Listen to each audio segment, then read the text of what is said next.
Això és Bàsquet Blaugrana a debat, un programa de Ramon Serra, periodista jubilat però no retirat.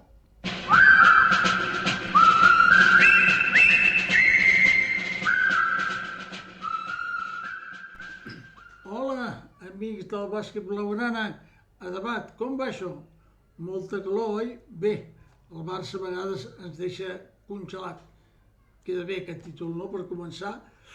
Com ja us he dit moltes vegades, doncs això és un període de proves i, per tant, vaig saltant d'un lloc a l'altre, uns cops és més gran, l'altre és més llarg, l'altre és més curt, o comunico a la gent o no comunico, i doncs alguns que em seguiu dieu, però sempre dius el mateix, tu, ja ho sé, però és que cada dia vaig incorporant nova gent i, per tant, doncs, a tots vosaltres us dono les gràcies per tot el que esteu fent i la difusió que em feu de Bàsquet Blaugrana a debat. També sembla que he pres la decisió d'aquest vídeo fer-los cada setmana, com a mínim els dilluns. I per què els dilluns?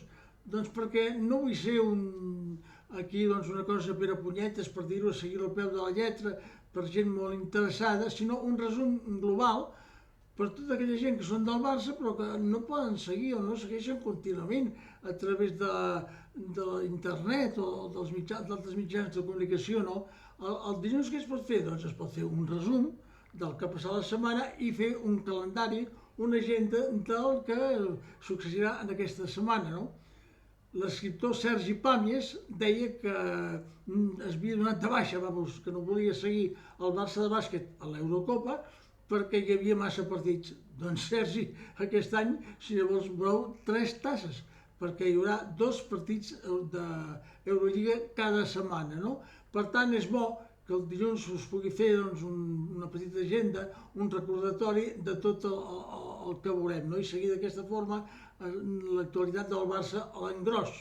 Una actualitat que ara mateix, doncs, com sabem, està una mica tranquil·la després del fitxatge de Marcos com a base, aquest jugador que havia estat nostre, però bé, es va deixar anar com en Rafa Villar, com l'Ubiel, i ara l'han hagut de recuperar a correcuita quan es volia fitxar el Lorenzo Brown, que és un jugador una mica anàrquic, això sí, irregular, però és d'aquells que en sap molt i quan s'hi ha de posar i és en els moments decisius i és bon triplista, en fi, un base d'aquests que no tenim.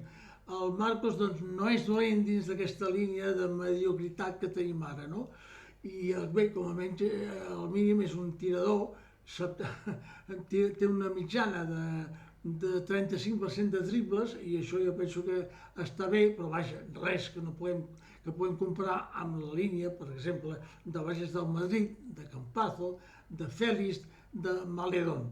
I és que el Barça en aquesta pròxima temporada, la veritat és que no, em creix que molta gent, després del fitxatge de Singleton, de Singelia, sempre confon Singleton amb Singelia, ho tinc al cap això, Bé, aquest en Singelia, que pràcticament ja fa 34 anys a l'octubre, ara es parla de Clayburgh, que també, ja no sé si té 34 o 35, ja he perdut la noció. L'equip titular, possiblement tots passarien de 30 anys, o sigui que a més han fitxat aquest any el Singelia i el Clayburgh, jugadors que es lesionen amb molta freqüència. O sigui, mireu, vosaltres ja em dieu què coi podem fer també amb aquests jugadors que es lesionen amb molta freqüència. I també doncs, volia fer referència al nostre capità Àlex Abrines, que no sap encara en aquest moment si retira o no retirarà. I tots hem d'esperar del que digui aquest senyoret, el nostre capità, sí, continuo, no continuo. O sigui, el Barça hem d'estar sotmesos als capricis i a les decisions d'aquest capità, que n'ha exercit molt poc al llarg de l'última temporada bastant nefasta i que naturalment mentrestant tenim un salari aquí que està hipotecat.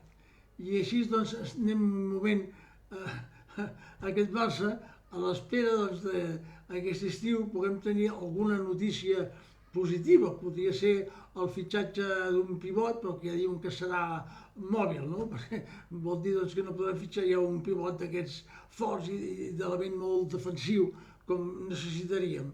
L'economia del club actualment és la que és, però sobretot també l'administració de la secció, a mans del senyor Covell i del senyor Navarro, doncs ens han dut en aquesta situació, no? I, en fi, per acabar, doncs, volia agrair també l'interès que han mostrat per aquest vídeo el senyor Jaume Mestre, que té 97 anys. Sí, ho he entès bé. 97, tu, i es conserva jove i fresc, i no és un dia, us prometo que és veritat. També el seu fill Jaume, que està molt interessat en el bàsquet i molt decebut, és clar, tots estem decebuts també amb la campanya del Barça. Salutacions també al matrimoni Lluís de Súria i a la seva senyora Neus, que sempre li canvio el nom, ho sento, Neus, Ara espero que tingueu un nou net, que hagi anat tot bé al naixement i que aviat, doncs, fins no jugar a bàsquet, almenys segur que serà un seguidor acèrrim del Barça i més endavant, doncs, a veure si pot jugar al club nou. Saludo també al senyor Josep, que jo deia que estava entre Barcelona i Tossa, però viu entre Barcelona i Piera. Per cert, amics de Piera, què se n'ha fet dels vostres equips d'hoquei patins que teniu tan potents, oi?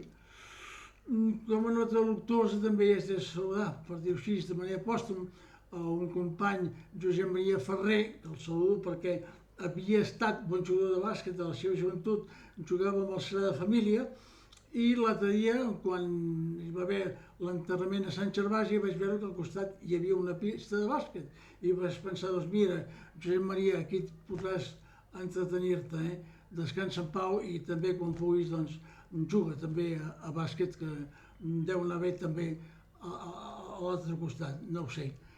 I finalment també un matrimoni de Sallent que diuen que no es deixen adoctrinar per ningú. No, jo no dubto pas que no es deixareu pas adoctrinar per ningú. I acabant aquest breu resum, també m'ha fet gràcia una carta que el senyor Víctor Font de l'oposició ha dirigit al nostre president Laporta, entre altres coses, demanant-li que per fi comencin les obres del Palau Blaugrana, del Palau de Gel, aquell apartament, el nou Palau Petit, el que s'havia previst en una assemblea, 420 milions d'euros. Us en recordeu? Però bé, em celebro que el senyor Font tingui bon sentit de l'humor, perquè ara mateix tots aquests projectes on són? Doncs com un patufet, a la panxa del bou, que no hi neva ni plou.